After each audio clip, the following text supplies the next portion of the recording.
What's up YouTube, Dan here and welcome to another episode of my AC Milan career mode series. So this is going to be episode 16, we're into our second season as AC Milan boss, and the next couple of episodes will be dominated by the transfer window, and there won't be much gameplay in the next 2 or 3 episodes, because in my opinion the transfer window is the most important part of career mode. It's where you can make improvements to your team. So there's a couple of players going back to their original clubs, the likes of Zapata is going back to Villarreal and Bojan is going back to Roma. So I'm definitely going to need a new centre-back, and we're going to need a new striker probably as well. So moving on to our objectives for the season. In the Champions Cup they want me to reach the final. I don't think that's possible with the teams like Barcelona and Real Madrid, and they want me to win the cup. But whilst we're on the subject of the domestic cup, the last episode was supposed to be a live commentary versus Juventus in the Coppa Nazionale final, but unfortunately it cut out my live commentary and it's no point in really uploading it, and we actually lost 4-2. We actually took a lead with El Shaarawy in the 3rd minute, but they quickly replied with a goal, and then they made it 4-1. We got a late goal, but it ended up as 4-2. We still got a bit of money from that, and you're going to see my transfer budget in a second.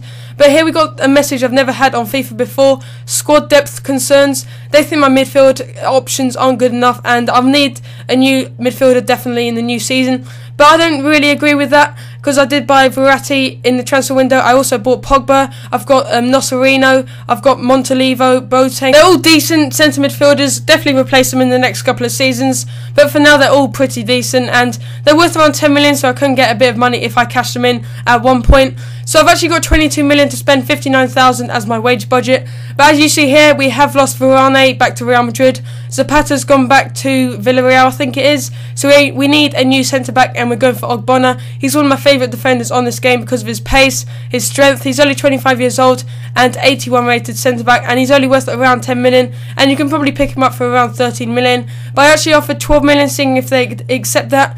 So we do get a transfer offer for Nosserino from Valencia, and you're going to see a lot of transfer offers for Nosserino from other clubs, and I put in a counter offer for 17 million. I really like Nosserino. He's got really good stamina, really good pace, really good shot. He did score around 10 goals this season, and he did win an award in my awards ceremony kind of thing in the last episode. So here they offer 15 million. I did put a counter offer for 17 million, but they actually ended up offering 15 million, and I was willing to accept that. That's a lot of money, and the chief executive says I should sell him for around 11 million, and I just got 15 million for him, so that's really good. And now again another offer here from Lazio, 7.5 million, and again I put in a counter offer in case the deal doesn't go through with Valencia. Another one here from Napoli, this time 8.5 million. I bumped that up to around 18.5 million.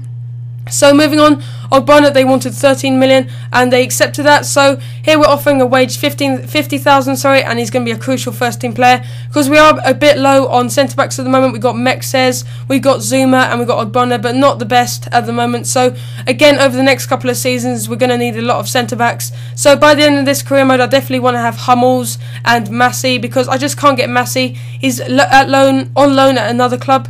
But as you see, we got a new transfer budget, and it's 33 million, and we've got 119,000 wage budget. So I went straight away looking for a centre attacking or centre defensive midfielder, and there's a lot of options I could have gone for: Vidal, Kagawa, Nasri maybe, Xavi, Rafael van der Vaart. They're all good centre midfielders, but I wanted someone a bit younger, but still in the mid-80s at least. And I found Gundogan, 82 rated, 22 years old. Absolutely fantastic. One of my favourite players on both Ultimate Team and on career mode. And at one point, I'm hopefully going to do a Borussia Dortmund career mode series. I did one earlier in the year. It was kind of October 2012, I think it was. And as you're seeing, I am offering a lot of money for a lot of Borussia Dortmund players.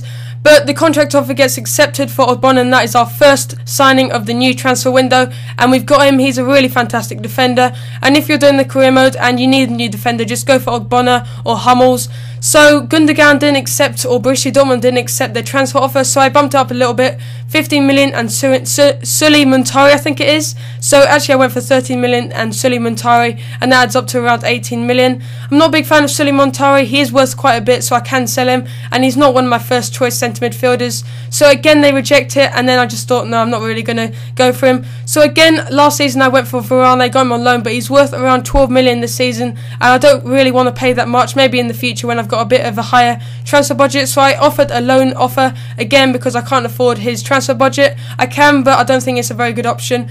So this is the reason why I wanted to sell ter Stegen. So he's worth around 20 million, and I need a new striker, and I went for Marco Reus, 86 rated, 24 years old. You're going to see what I'm going to do. And here they rejected or said it was unacceptable, so they wanted 500,000 plus ter Stegen, which adds up to around 22 million, which is fine by me. So what a fantastic player Reus is. Fantastic long shot, good skill moves, good weak foot as well. One of my favourite players on FIFA 13. So we're going to see in a moment if they accept that, but first we get a transfer offer for Stefan Elshrai, rated 85 value, 20 years old.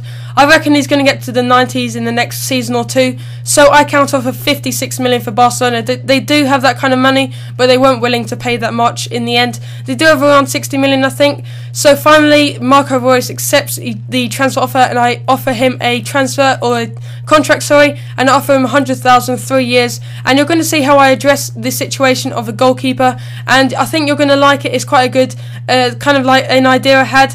So I get a transfer offer here for Paul Pogba from Fiorentina, 13 million. I'm not going to sell Paul Pogba in the next 2 or 3 seasons. We'll see how well he does, see how fast he grows, because he has a potential of around 88 to 89, so that's fantastic.